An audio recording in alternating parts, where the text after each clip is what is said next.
Hello everybody, Willing Dunn here, and I'm back for part 2 of my up and over review. This is on the runner cards. I said in the first part that I thought the runner cards were stronger than the Corp cards in this pack, and I'm definitely going to stand by that looking back through them. First up, we have an Anarch event. It's called Inject. It's 1 to play. Reveal the top 4 cards of your stack and trash all programs revealed. Gain 1 for each program trashed and add the rest of the revealed cards to your grip. It's a 2 influence card. There's a lot of cool stuff going on with this card. First of all, I think it fills a role that Anarch has had a gap in since Core Set, which is a burst economy card that doesn't cost a lot to play. And you could definitely build your deck in such a way where you're going to hit 3 or 4 programs pretty much every time you play this card. I also like the idea that you can build around this card by not playing programs. And it can basically just be pay 1 to draw 4 if you play a really low number of programs. I also think it has some synergy with Retrieval Run, because in those decks you probably don't want to draw your breaker because it's like Morning Star or Femme Fatale or just some giant thing that you can't afford to play. And Inject is going to get it into your discard pile for Retrieval Run, and it's also going to give you a credit. Plus, it's going to let you draw into the Retrieval Run since it'll, draw non-program cards. This is a really neat card. I don't really think the 2 influence is going to make it playable a whole lot outside of Anarch. I also don't anticipate Noise wanting to play this, since he actually wants to draw the programs, not put them in his discard pile. So I think you could use this as maybe like an easy mark in that kind of deck, but that seems pretty bad.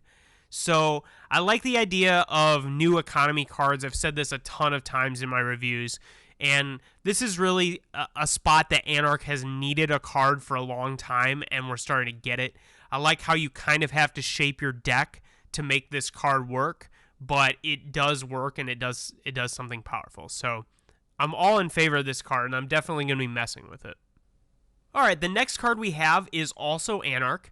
It's a program called Origami, 0 to play, 1 MU, and it's 2 influence. Your maximum hand size is increased by 1 for each copy of Origami installed. This card is pretty neat, and it's somewhat powerful, but I don't really think that it's good. Let's first clarify that since it says for each copy of Origami installed, that means that it's going to quickly snowball. If you have 2 Origamis, you're going to get 2 hand size per Origami, in other words, 4. And if you have 3 Origamis, you're going to get 3 each, in other words, 9 hand size. So this, as far as I'm aware, this is the easiest way to increase your hand size by a huge amount. Unfortunately, this comes at the extreme cost of an MU each. I think it's possible to play this card, and I think it could even be reasonably good in the right Anarch deck as maybe like an alternative to Plascrete or some like anti-Jinteki cards. It seems like having a really massive hand would be great against the flatline decks, but setting that up and being able to pay for the MU is going to be really difficult. And I think in order for this card to be worthwhile, you're going to have to somehow consistently get all 3 of them in play. It is worth mentioning that this card's kind of hilarious with Duggars, because Duggars could hypothetically enable you to find these faster, and then you could play them down and keep more of your Duggars stuff.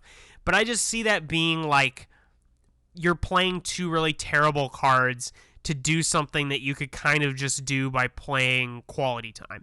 So I don't know. I don't really like this card. I think it's really cool. I just don't think it's going to be good or competitive. All right, next up we have another Anarch card, a third Anarch card. This is a resource called Fester. It's 1 to play. It's also 1 influence. It's a virtual subtype.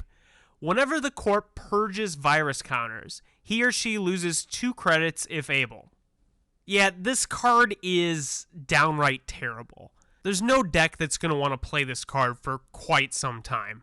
Now, that said, we do have an Anarch big box right around the corner, And per spoilers, there are a lot more virus counter stuffs going on in there.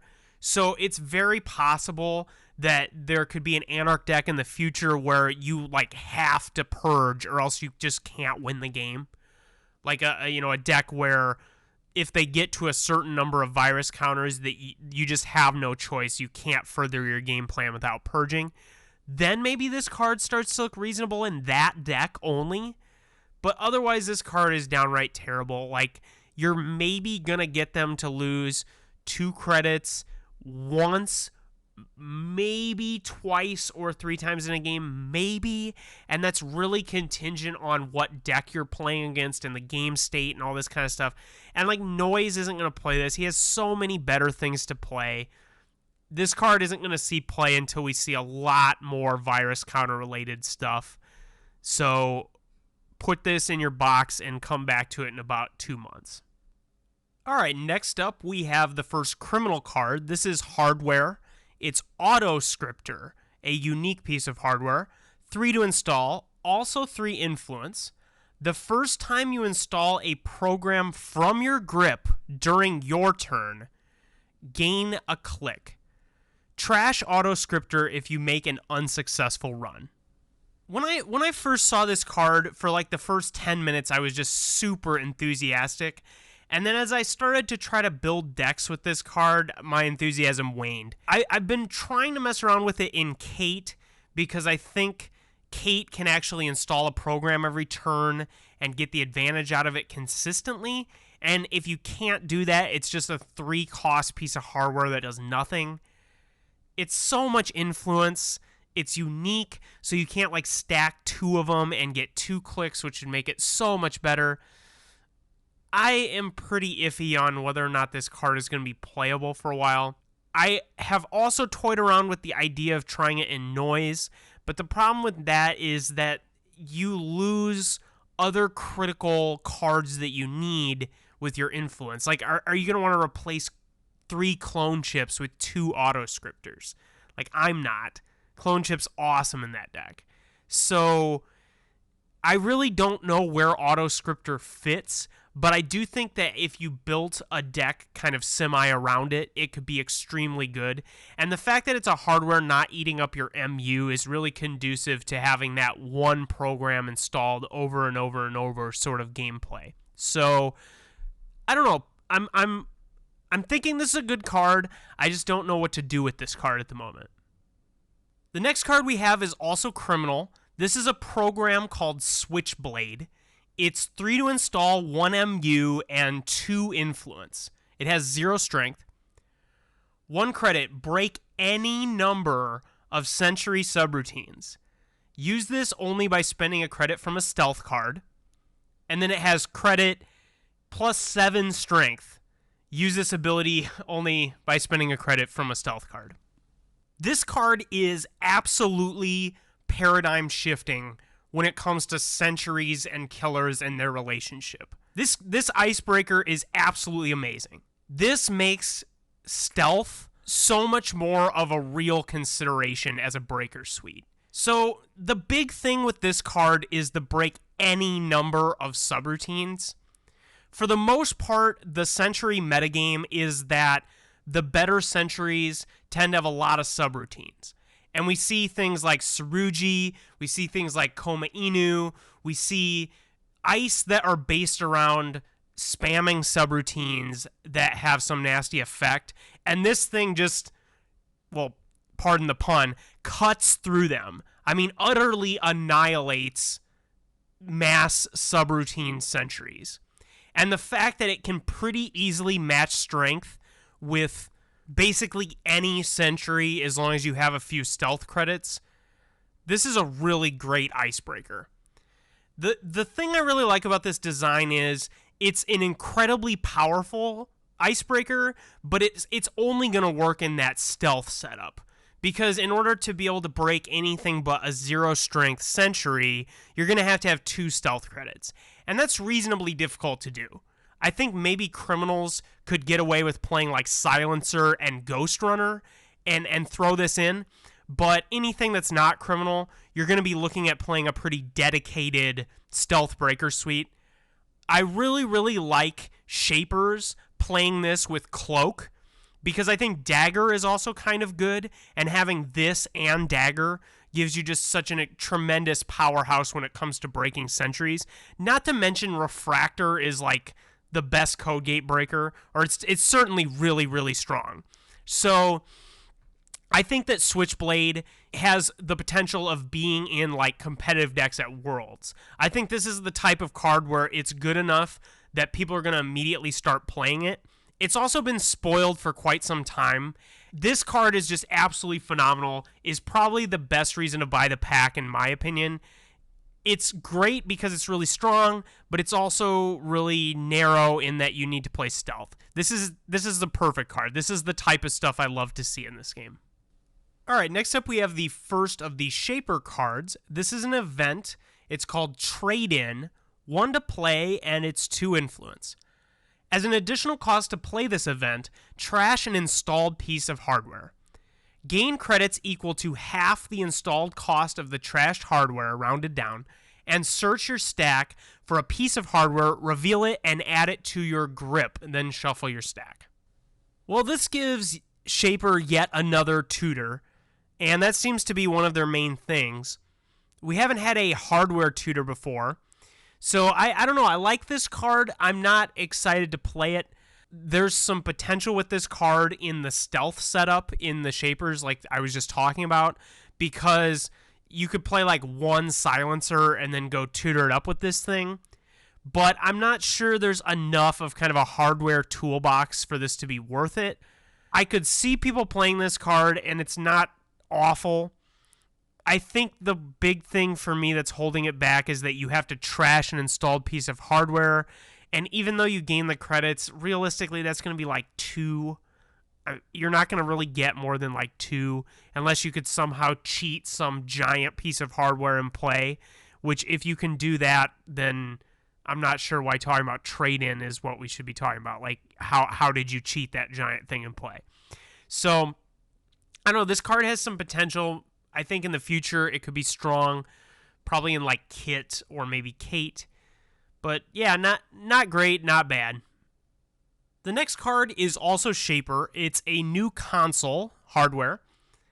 Astrolabe, 1 to play, 2 influence, and it's unique as the consoles are.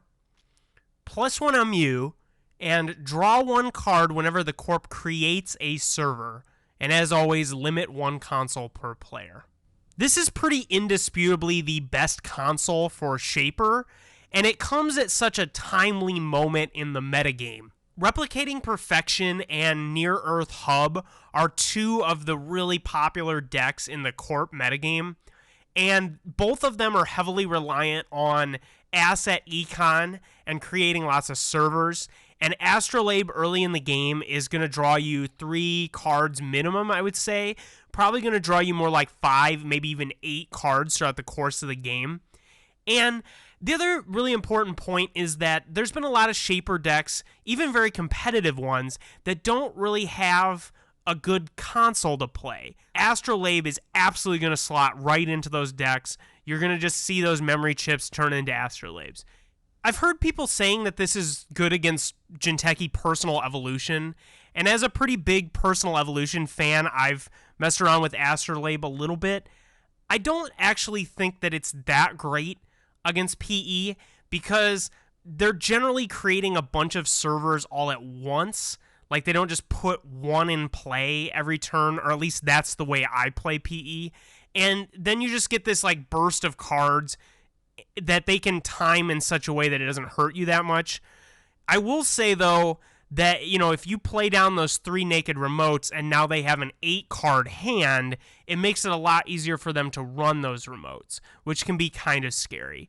So this card does have utility against PE. I just haven't found it to be like the PE killer that I've heard some people talking about. I'm also not sure how much that question really matters from the perspective of a Shaper deck builder, because it's not like you're going to choose Astrolabe as like a metagame choice. Astrolabe is just awesome, and you're just going to play it because it's the best console. You're not going to be like, oh, I'm weak against PE, so I better put Astrolabe instead of Dinosaurus. That's not how it's going to work at all. Sadly, we've come to the final card in this pack. It's called Angel Arena. It's a resource that's neutral. X to play, and it's no influence. So location subtype. Place X power counters on Angel Arena when it's installed. When there are no power counters left on Angel Arena, trash it. You can remove a power counter to reveal the top card of your stack. You can add that card to the bottom of your stack. And this thing is unique. So here we have a really expensive and kind of janky way to manipulate your deck. Pretty much the only thing I can think of to do with this card that actually seems worth including it in your deck is Eureka. And Eureka is pretty terrible all around. So I think we're going to need more cards that are contingent on the top of your stack being something cool. I guess this works with Oracle May, but that just seems really bad to spend a ton of credits on this thing just so that you can use Oracle May to gain 2 credits a little more efficiently. Like, if you're playing Oracle May, you should just build your deck with a whole ton of one type of card so that if you draw Oracle May on the first turn, you can actually fire it off and use it as an economy card to get you going. You shouldn't have to play some really expensive thing to make Oracle May work. That's just bad. Like, your economy engine should never rely on that kind of interaction. This is definitely a combo-y sort of card. It isn't like an all-around general use sort of thing.